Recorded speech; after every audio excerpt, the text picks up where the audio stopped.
Hey everybody, welcome back to Video Game Mess. So, Derek and I got a fun and exciting bonus episode for you guys today because I am playing a 3DS dual screen port of The Legend of Zelda: A Link to the Past. And I had like 30 different messages from people on Twitter and Discord pointing out that this is just released, that it was a very fun time. And this isn't just The Legend of Zelda: A Link to the Past, it's based upon the Zelda 3 project, which is a complete recreation of the game for modern PCs as well as obviously now 3DS. And it's one of those things you can get close to widescreen support out of it here on the 3DS, and it really is kind of night and day different just how fun it is.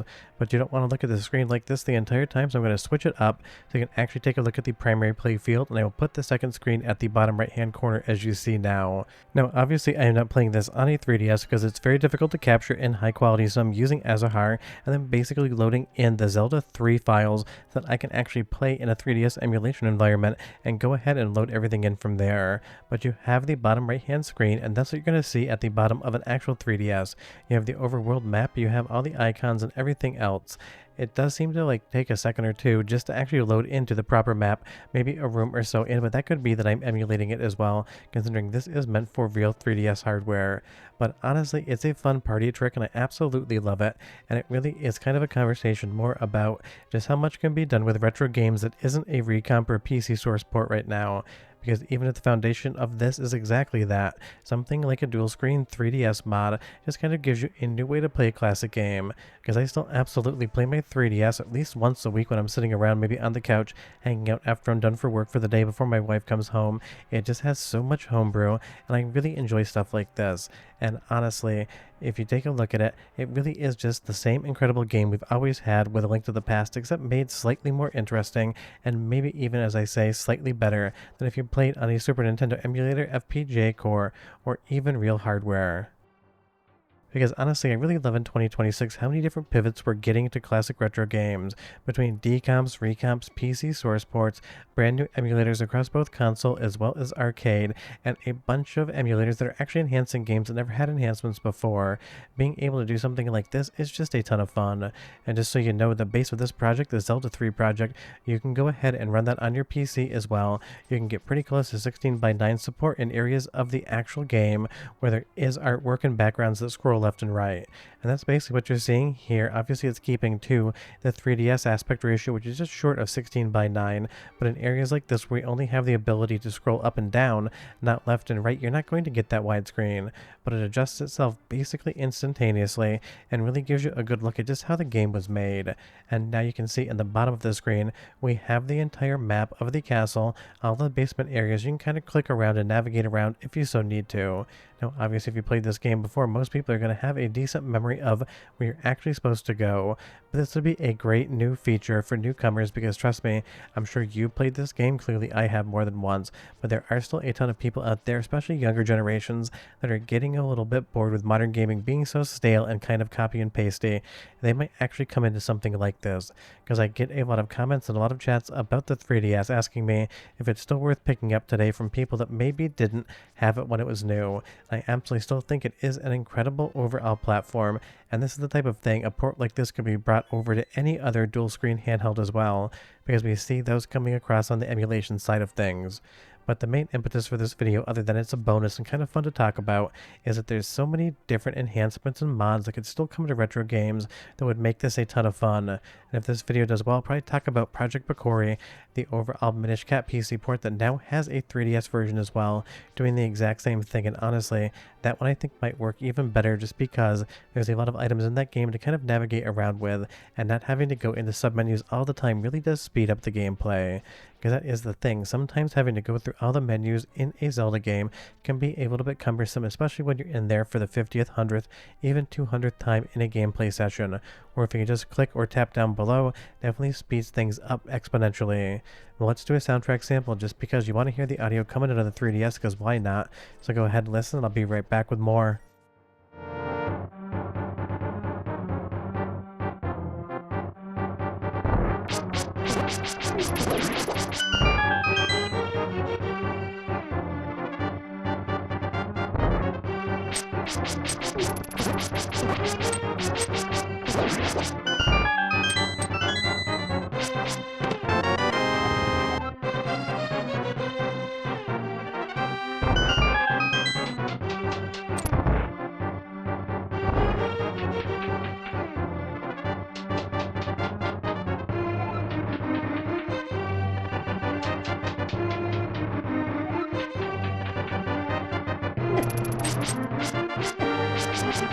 I mean, obviously that's going to be something that every one of us has probably heard at least once, but it sounds good coming out of a 3DS port of the game. And that definitely is important because you want this thing to work exactly the way you need it to. And in my time testing it and capturing it, I really had no issues whatsoever, outside of the fact that when I went from the exterior area to the castle interior, that map took about 15 seconds to actually change over. But I'll definitely take a look at this on my 3DS at some point in time as well, and maybe update the description to tell you whether or not it happens there. But I know right now in 2026, basically every other day, there's an absolutely massive project out because you just saw a brand new recomp release at 4 p.m. before I did this bonus episode. But the thing is, not every single release has to be absolutely massive. I totally get it. We have 100 different ways to play A Link to the Past, and honestly, each and every one of them has its own pros and cons. But the reality of the situation is, having smaller projects is a ton of fun, and honestly, if somebody wants to spend the time to make something, then it's totally warranted as to whether or not it should exist.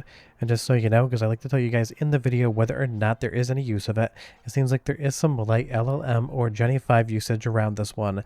Not a whole ton based upon the code, at least the way I looked at it, but I do tell you guys whether or not it's there, and you decide whether or not you care about it. Because the only thing I care about is whether or not you form your own opinion. Whatever that opinion is totally fine with me. But as you kind of navigate through the castle area again, going into the basement, I love the shadow effect here, or the pseudo shadow effect with the lantern, and it looks really good out of Azahar. And that is the thing, you don't need to play this on 3DS, you could totally play it on an emulator as well. You can kind of do whatever you want. And that kind of freedom to pivot up some classic games and make them feel fresh and new, or about as fresh and new as a game that's over 30 years old at this point in time can actually feel, it really is a benefit to retro gaming in general. Because you don't see all that many 2D recomps and static PC ports from the actual source code as you would think. A lot of it benefits 3D more, and the few 2D games we've seen, they're definitely improved, they're definitely fun, but it's not as dramatic of a night and day difference as something like going into an N64 recomp or source port, or even PlayStation 1 at this point in time.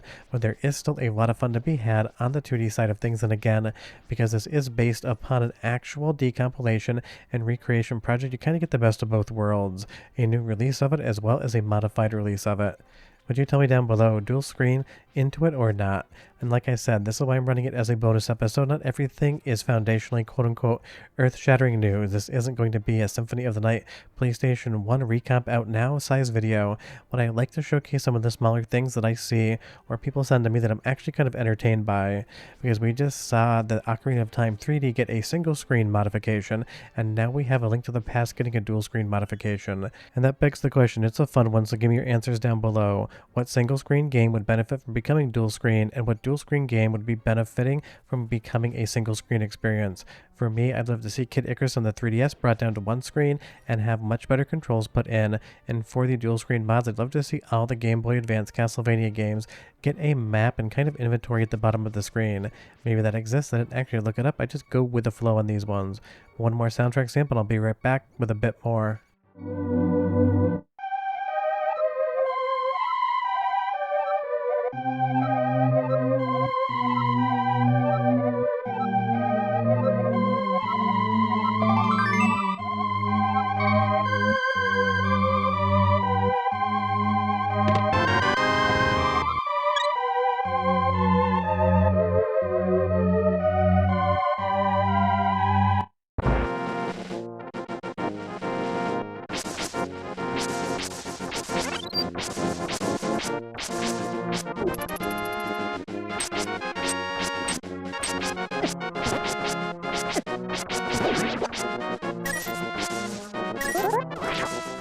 So if you want to check this project out, you can go ahead in the description. There is a link to the GitHub repo. It's very easy to install it on a 3DS. It's very easy to install it in Azahar. If you do want to use Azahar to kind of play around with this in your spare time and not take out your 3DS, all you need to do is go into the actual user folder, and then you will see an actual folder in there that the GitHub describes. You go ahead and pop in the Zelda 3 files, load it up, and you're off to the races. But I know that's going to get a few people confused because, again, this is definitely predicated on being used around a real 3DS, but for capture for YouTube, obviously emulating it makes my life a hell of a lot easier, because I've yet to find a capture system for 3DS that I really like as far as real hardware is concerned. Everything ends up being slightly lower quality than I would expect it to be, or I would want it to be.